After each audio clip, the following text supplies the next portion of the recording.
Hello everyone, good evening. I am Narpat from class 9th. So today my presentation topic is heart. So today in this lecture I will clear you about that what is heart, how it works and how it circulates blood in our body, what is the function of heart and how it works. So today I clear you in my lecture that what is heart. So first of all I discuss about the heart, how from which cells it is made and what is the weight of heart, what is the length of heart.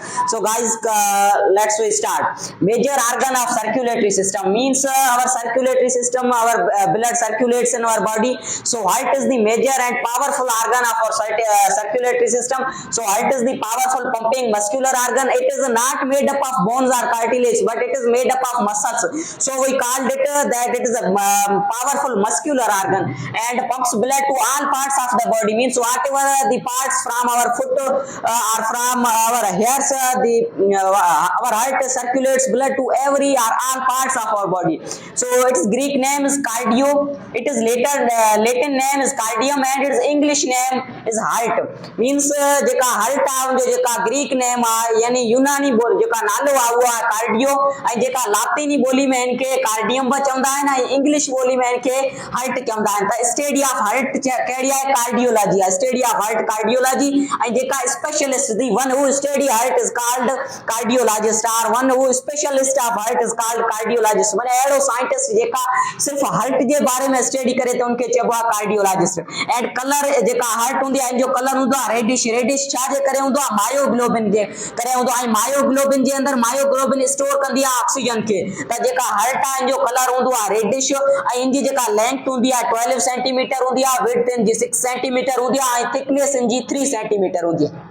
Heart जेका यो heart conical heart जी जेका shape हुंदी आहे यो conical हुंदी आहे ऐं size your fist माने जेका नंढो बार हुंदो आहे उनजी जेका फिस्ट आहे उनजी जेका मुठा उन जेतरी साइज हुंदी आहे जीअं जीअं माने उनजी पाई बि चई सघूं था पांच जेतरी मुठा माने एतिरो ई हार्ट जी जेका साइज आहे। पोइ शेप जेका हार्ट जी कोनिकल आहे इहो तव्हां ॾिसी सघो था हिते शेप ठाही छॾी आहे त शेप जेका हार्ट जी कोनिकल आहे ऐं साइज जेका पंहिंजी फिस्ट जेतरी आहे इहो लेंथ विड्थ इहो एक्सेट्रा क्लियर थी विया त प्रेजेंट इन चेस्ट कैविटी त जेका हार्ट हुंदी आहे यो पांजी चेस्ट कैविटी या छाती वारी कैविटी जे अंदर मौजूद हुंदी आहे। इनके छाती वारी कैविटी या चेस्ट कैविटी के पाण थोरेसिक कैविटी बचंदा आहियूं।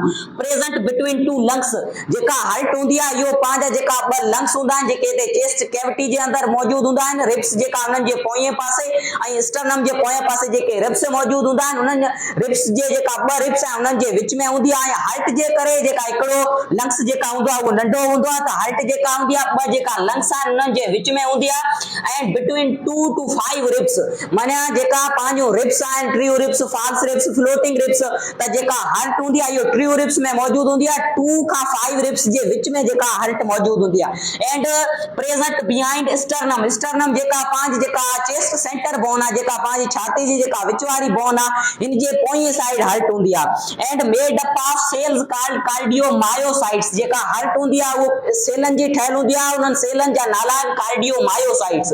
माने जेका हार्ट आहे वो कार्डियोमायोसाइट्स सेलन जी ठहियल आहे ऐं जेका हार्ट जी वाल आहे उहो ठहियल आहे कार्डियक मसल्स। त तव्हां शायद पढ़ियो हूंदो त जेका कार्डियक मसल्स हूंदियूं आहिनि उहो इनवायलेंटरी हूंदियूं आहिनि पंहिंजी कंट्रोल खां ॿाहिरि हूंदियूं आहिनि। इनके स्ट्रेटेड मसल्स या स्ट्रिप्ट मसल्स बि चई सघूं था छाकाणि त इन जे अंदर स्ट्रिप्स मौजूद हूंदा आहिनि।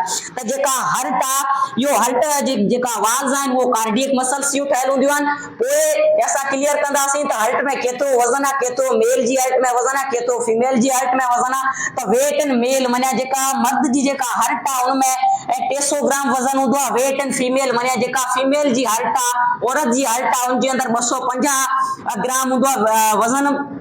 नेचर इन जी हुंदी आहे मायोजेनिक नेचर। मायोजेनिक नेचर की मायोजेनिक नेचर मनिया जेका पांजी हार्ट आहे पांजी जेका दिल आहे उनजी मायोजेनिक नेचर आहे मनिया यो इनवायलेंटरी में इंडिपेंडेंट आहे। यो कहते डिपेंड नथी करे जे करे बॉडी जे करे मरी वई या पांच जेका अंदर जेका साह वो निकरी वो तब हार्ट तकरीबन 20 खां 25 मिनट ताईं हार्ट पंहिंजो कम जारी रहंदी छाकाणि त इहो मायोजेनिक आहे नेचर में protected by ribs and sternum. मनिया जेका हार्ट आहे पांजी वो रिब्स जेका स्टर्नम सां महफूज़ थियल आहे, पाण खे जेका वग़ैरह को बि इंजरी या धक वग़ैरह लगे तो त उहो जेका पंहिंजो रिब्स या बोन्स जो कम ही आहे प्रोटेक्शन, त जेका हर्ट आहे वो रिब्स ऐं स्टर्नम जे माने हिननि सां तहफ़ुज़ आहे।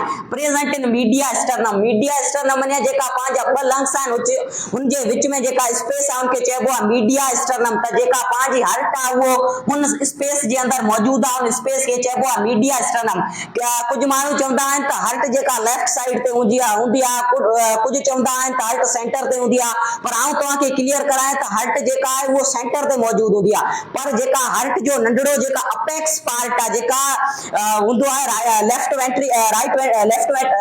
वेंट्रिकल साइड हूंदो आहे, अपेक्स जेका पावरफुल पार्ट आहे उहो मञा लेफ्ट साइड ते हूंदो आहे।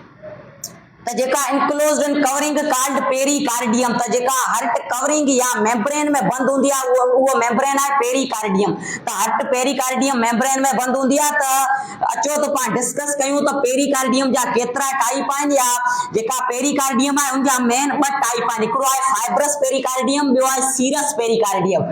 फाइब्रस जेका पेरिकार्डियम हूंदी आहे उहो ठहियल आहे फाइबर्स कनेक्टिव टिश्यू। फाइब्रस जेका पेरिकार्डियम आहे उहो फाइबर्स कनेक्टिव टिश्यू जी ठहियल हूंदी आहे ऐं इन जो प्रिवेंट फ्रॉम ओवर एक्सटेंशन। जेका फाइब्रस पेरिकार्डियम हूंदी आहे इहो आउटर पेरिकार्डियम आहे ऐं इहो हर्ट खे मने वधण खां रोकींदी आहे, ओवर एक्सटेंशन थियण खां रोकींदी आहे। ॿी आहे serous pericardium. Serous pericardium mesothelium या मीजोथीलियल सेल्स जी ठहियल हूंदी आहे ऐं जेका सीरस पेरिकार्डियम जो कम आहे त प्रोड्यूस लुब्रिकेशन फ्लूइड, ऐं इहा फ्लूइड जेका रिड्यूस कंदो आहे फ्रैक्शन, जेका हार्ट्स जूं वाल आहिनि या जेका पंहिंजे ब्रेन में फ्लूइड हूंदो आहे जेका फ्रैक्शन खे रिड्यूस कंदो आहे, त सीरस पेरिकार्डियम छा कंदी आहे, प्रोड्यूस कंदी आहे लुब्रिकेशन फ्लूइड ऐं उन फ्लूइड जो कम आहे जेका रिड्यूस कंदो आहे फ्रैक्शन। पोइ सीरस पेरिकार्डियम जा वरी ॿ टाइप आहिनि, हिकिड़ो आहे विसरल सीरस पेरिकार्डियम, ॿियो आहे पेराइटल सीरस पेरिकार्डियम। त विसरल जेका सीरस पेरिकार्डियम आहे इहो इनर आहे ऐं पेराइटल जेका सीरस पेरिकार्डियम आहे इहो आउटर आहे। त come on our previous point. So there are two parts of heart, माने जेका हर्ट आहे उन जा ॿ पार्ट आहिनि, हिकिड़ो आहे बेस ऐं ॿियो आहे अपेक्स। माने जेका हर्ट आहे जा ॿ पार्ट आहे, हिकिड़ो आहे बेस, ॿियो आहे अपेक्स। फॉर एग्जांपल हिते ही हर्ट जी शेप आहे त जेका हर्ट जो नैरो पार्ट आहे या सोरो पार्ट आहे इन पार्ट खे पाण चवंदासीं अपेक्स ऐं जेका ही वाइडेस्ट पार्ट आहे इन पार्ट खे चवंदासीं base. So present in region कहिड़े में मौजूद हूंदी आहे, त जेका पंहिंजे बॉडी में 9 रीजन आहिनि, त जेका हर्ट हूंदी आहे वो एपिगैस्ट्रिन रीजन में मौजूद हूंदी आहे। पर मञा पंहिंजो जेका स्टोमक हूंदो आहे इनखां समाओ मथे हूंदी आहे, एपिगैस्ट्रिन रीजन में मोस्टली घणो करे इन में मौजूद हूंदी आहे, पर स्लाइटली या थोड़े तइदाद में जेका माने थोड़े माने हार्ट जो थोड़ो पार्ट लेफ्ट हाइपोकॉन्ड्रियल रीजन में मौजूद हूंदो आहे, स्लाइटली माने थोड़ो। पोइ प्रेजेंट इन क्वाड्रेंट कहिड़े में मौजूद हूंदी आहे, पंहिंजी बॉडी में 4 क्वाड्रेंट आहिनि, त जेका हर्ट हूंदी आहे वो अपर लेफ्ट क्वाड्रेंट जे अंदर मौजूद हूंदी आहे। त जेका हर्ट हूंदी आहे, heart has 4 chambers and 4 walls. माने जेका पंहिंजी हर्ट आहे, ह्यूमन हर्ट आहे, इनके 4 चैम्बर आहिनि ऐं 4 वाल आहिनि। जेका 4 चैम्बर आहिनि उन्हनि खे आउं हिते डिस्कस कंदसि। त हिकिड़ो आहे राइट एट्रियम, ॿियो आहे राइट वेंट्रिकल, ॿियो आहे लेफ्ट एट्रियम ऐं लेफ्ट वेंट्रिकल। ही पंहिंजा जेका हर्ट में 4 चैम्बर हूंदा आहिनि, right atrium, right ventricle, left atrium, left ventricle. त जेका वर्ड एट्रिया जी मान्या छा आहे, जेका एट्रिया इहो एट्रियम जो प्लूरल आहे, त वर्ड एट्रिया जी मान्या आहे इंटरेंस ऐं जेका वर्ड वेंट्रिकल आहे, वेंट्रिकल्स जी मान्या आहे बेली। त जेका हर्ट जा 4 चैम्बर थी विया, right atrium, right ventricle, left atrium, left ventricle, ऐं हर्ट जा 4 वाल हूंदा आहिनि, ट्राइकस्पिड वाल, बाइकस्पिड वाल, सेमी ल्यूनर वाल, अरोटिक वाल। जेका सेमी ल्यूनर वाल आहे इनके पल्मोनरी वाल बि चवंदा आहियूं ऐं जेका बाइकस्पिड वाल आहे इनके को मिट्रल वाल बि चई सघूं था पाण। मरिया को चवंदा आहिनि मिट्रल वाल, को चवंदा आहिनि बाइकस्पिड वाल। हाणे क्वेश्चन इहो आहे त ट्राइकस्पिड ऐं बाइकस्पिड पाण छाजे लाइ चवंदा आहियूं। ट्राइकस्पिड इनजे करे चवंदा आहियूं छाकाणि त इनजे अंदर 2 कस्प हूंदा आहिनि, ट्राइकस्पिड वाल जे अंदर ही 2 कस्प हूंदा आहिनि ऐं जेका बाइकस्पिड या जेका मिट्रल वाल आहे इनजे अंदर 2 कस्प हूंदा आहिनि। पोइ हिकिड़ो आहे सेमी ल्यूनर वाल ऐं अरोटिक वाल, या सेमी ल्यूनर वाल खे पाण पल्मोनरी वाल बि चई सघूं था, छाकाणि त जेका पल्मोनरी आर्टरी जेका ब्लड खणी वेंदी आहे राइट एट्रियम खां लंग्स ॾांहुं, त जेका सेमिल्यूनर वाल उनजे बेस ते मौजूद हुंदा। पोइ आहे अरोटिक वाल जेका अरोटा जेका लार्जेस्ट आर्टरी आहे उनजे बेस ते मौजूद हुंदो आहे। हाणे इहो जेका डायग्राम ठही पई आहे डायग्राम में आउं तव्हांखे क्लियर कराईंदुसि त हार्ट जा कहिड़ा चेंबर किथे किथे आहिनि ऐं किथे किथे जेका माने उन्हनि जा वाल आहिनि। त हीउ जेका चेंबर पियो आहे इहो आहे राइट एट्रियम, इहो आहे right ventricle, left atrium and left ventricle. त जेका राइट एट्रियम ऐं जेका लेफ्ट एट्रियम आहे इहो माने हिकिड़े सेप्टम सां सेपरेटेड हूंदो। इन्हनि जे विच में हिकिड़ो सेप्टम आहे, हिकिड़ी दीवार आहे। उन सेप्टम खे चवंदासीं इंटर एट्रियल सेप्टम जेको मौजूद हूंदो आहे राइट एट्रियम ऐं लेफ्ट एट्रियम जे विच में। पोइ जेका राइट वेंट्रिकल ऐं जेका लेफ्ट वेंट्रिकल हूंदा आहिनि इन्हनि जे विच में बि हिकिड़ो सेप्टम मौजूद हूंदो आहे, हिकिड़ो पर्दो हूंदो आहे, हिकिड़ी दीवार हूंदी आहे जेका अलॻि कंदी आहे राइट वेंट्रिकल खे लेफ्ट वेंट्रिकल खां। त हुन दीवार खे पाण चवंदासीं इंटर वेंट्रिकुलर सेप्टम। त ऐं ॿियो जेका एट्रिया खे वेंट्रिकल खां जेका सेपरेट कंदो आहे उहो आहे एट्रियो वेंट्रिकुलर सेप्टम। इहो बि हिकिड़ी दीवार आहे जेका एट्रिया खे सेपरेट कंदी आहे वेंट्रिकल खां। त ये जेका मुख्तलिफ डायग्राम ठही पई पल्मोनरी आर्टरी, पल्मोनरी वाल ऐं अरोटा वाल, इहो माने मुख्तलिफ जेका आर्टरीज आहे नंढियूं नंढियूं इनजे अंदर डिवाइड थी वेंदी। त पहिरीं जेका पंहिंजी बॉडी में जेका ब्लड ईंदो आहे फॉर आउं तव्हांखे हिते सर्कुलेशन बि क्लियर कराईंदो हलां त जेका पंहिंजी बॉडी में पहिरीं ब्लड ईंदो आहे हिकिड़ो सुपीरियर वेना केवा ऐं ॿियो इन्फीरियर वेना केवा जे ज़रिए अची ईंदो आहे राइट एट्रियम जे अंदर। राइट एट्रियम खां पोइ हिते जेका ट्राइकस्पिड वाल हूंदो आहे उहो खुलंदो आहे ऐं जेका डीऑक्सीजनेटेड ब्लड हूंदो आहे उहो राइट वेंट्रिकल जे अंदर वेंदो आहे। राइट वेंट्रिकल जे अंदर हितां पोइ पल्मोनरी आर्टरी खणी वेंदी आहे लंग्स ॾांहुं। पल्मोनरी आर्टरी छो खणी वेंदी आहे छाकाणि त हुते ऑक्सीजन हुतां खणंदी आहे। त हुतां माने इहो पल्मोनरी आर्टरी खणी वई लंग्स ॾांहुं ऐं लंग्स खां वरी जेका ब्लड ऑक्सीजनेटेड थी वापसि ईंदो आहे लेफ्ट एट्रियम जे अंदर।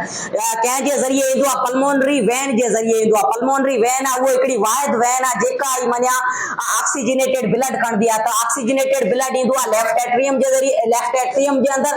लेफ्ट एट्रियम मां हितां मिट्रल वाल या जेका पाण बायकस्पिड वाल बि चई सघूं था उहो बायकस्पिड वाल खुलंदो आहे ऐं जेका ऑक्सीजनेटेड ब्लड अची वेंदो आहे लेफ्ट वेंट्रिकल जे अंदर।